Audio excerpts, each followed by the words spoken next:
part of the Blood Hunt event, the first in a new anthology series that explores how the shattering events of Blood Hunt cover the breadth of the Marvel Universe. Hawkeye is on the run, but does he have enough trick arrows in his quiver to avoid both the long arm of the law and vampires out for blood? Man-Wolf and J. Jonah Jameson do a little father-son bonding while also fighting for their lives against a horde of bloodsuckers. And in a continued story with Cloak missing in action, Dagger strikes out in search of a new and surprising allies. Witness the genesis of Marvel's wildest team, the Blood Hunters. It all begins here. Blood Hunters, Volume 1, Issue 1, The City That Never Weeps. Hawkeye thinks to himself, there comes a time in everyone's life when people think you're assassinated. A UN ambassador forcing you to go on the run. It's actually not hard to be on the lam in New York. Just don't stay in one place, don't eat at your usual restaurants, and let the city's chaos overload do the rest. They shouldn't be able to track me down, and I can make it to Madripoor. A police officer screams out, Clint Barton. The police questions Clint Barton, aka Hawkeye. He says his name is Brent Mustache. As the police call for backup, they find out no backup is available. The police officer says, you just grew a mustache, but Hawkeye insists it is disguise. He put a lot of effort into growing the mustache. The question arises, why are all units busy? Just then the sun darkens and the police move to handcuff Clint Barton.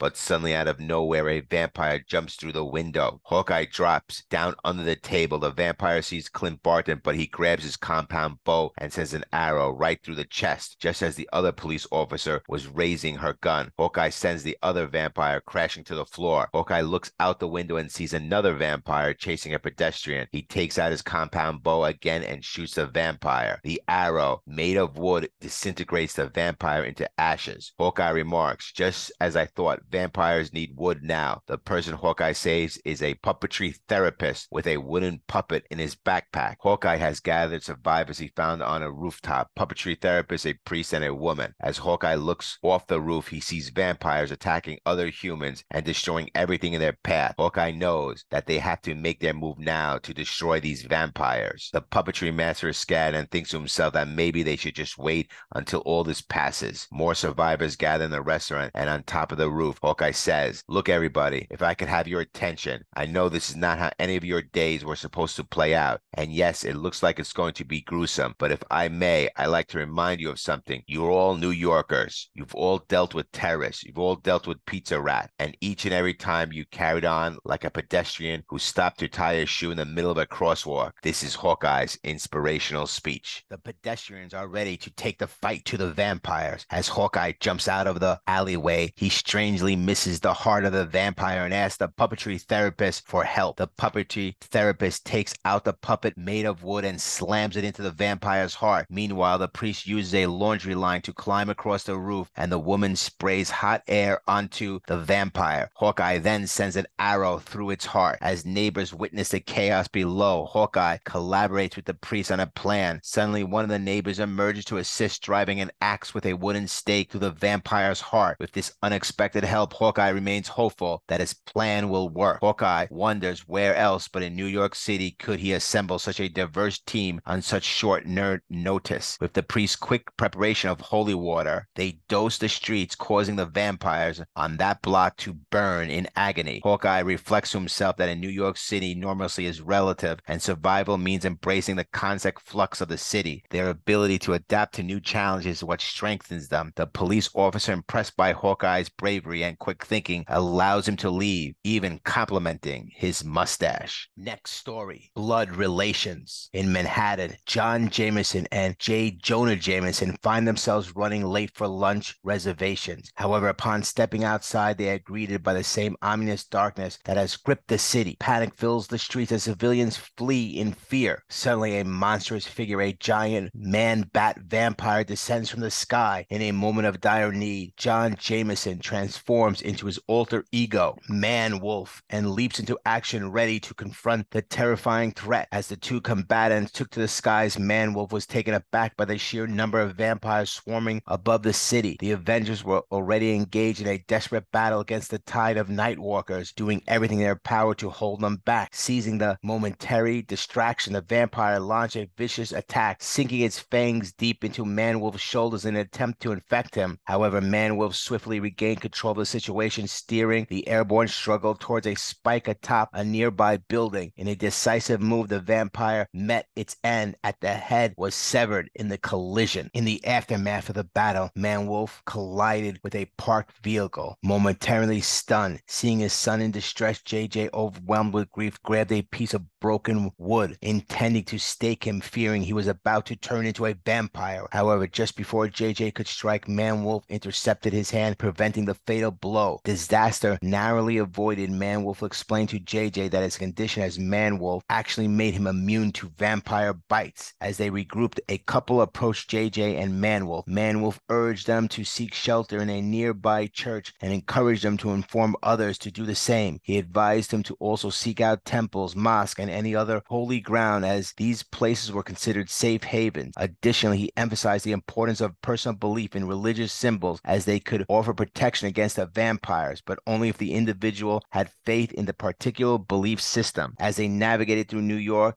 Jonah Jameson and his son encountered numerous vampires, as Man-Wolf swiftly dispatching them. However, JJ remained preoccupied with trying to contact Spider-Man for help, much to Man-Wolf's frustration. Feeling slighted by his father's lack of faith in his abilities, Man-Wolf left JJ momentarily on the park bench, urging him to call Spider-Man instead. Just as Man-Wolf turned away, three vampires emerged from the shadows behind JJ, poised to attack him. In a moment of concern, Man-Wolf called out to his father, realizing the imminent danger he faced. As the situation escalated, Man-Wolf, sparing into action, attempted to escape the vampires. However, they were effortlessly blocked his attempts. Deciding on a more primal approach, Man-Wolf bit off the head of the first vampire. With one down, he swiftly threw a stake into the back of a female vampire as she tried to flee, bringing her crashing to the ground. Attention then turned to the third and final vampire, who was previously close to attacking JJ. Once again, Man-Wolf intervened, knocking the vampire aside before it could harm his father. The vampire boasted of his lineage and the power coursing through him, but Man-Wolf remained undeterred. Activating the Godstone in his chest, he unleashed a massive blast that obliterated the final vampire. With the battle concluded, Man-Wolf opened up to his father, sharing his feelings of inadequacy and resentment towards Spider-Man. However, JJ reassured his son, expressing his pride in him and emphasizing that he always calls Spider-Man out of desire to protect his son. With their bond reaffirmed, JJ and his son departed for a safer location, ready to face whatever challenges lay ahead. Once more, Into the Darkness, Part 1. In the theater district, a woman walked down the road with a hood on. She thought to herself that she was a long way from Shaker Heights, Ohio. Despite its dark times, New York has always felt more like home to her. Fortunately, she was always carried a light. The holy woman pulled out three glowing daggers and turned to face the three vampires trailing behind her, revealing to be Tandy Brown, aka Dagger. Without hesitation, Dagger charged towards the three approaching vampires. Some of Dracula's wannabes want to come out of nowhere and take control of all the dark forces he uses around the world and blot out the sun. Now all the creepy crawlers are coming out to play, she said, referring to the events of Blood Hunt. She quickly dispatched the first vampire before moving on to the second. Dagger took out the second vampire with little to no problems using her dagger. These vampires were dealers she had kicked out of the neighborhood a few months ago with the help of Cloak, but now she was all on her own. Before she could react, the third and strongest vampire grabbed her from behind. That wasn't anything Dagger couldn't handle, because within seconds she was free and sent a big vampire flying. As he returned to his feet, Dagger prepared yet another round of glowing daggers and launched them his way. However, unlike the other two, this one was faster and stronger, deftly dodging all three attacks. She knew their hunger because she had felt it when the dark force consumed her, and she had witnessed it when the same dark energy was too much for Cloak to handle. With that attack failing, the vampire went back on the assault and lunged toward her. Before he could connect, Dagger leaped away and went in for a surgical attack. With a skill and precision she systematically took out by striking several key points with well-placed daggers, causing him to burn from within. Within the final opponent defeated, she wondered if the Avengers ever got overwhelmed. As she turned to walk away, one last opponent arrived on the scene. Turning to face him, she realized this new vampire was someone she knew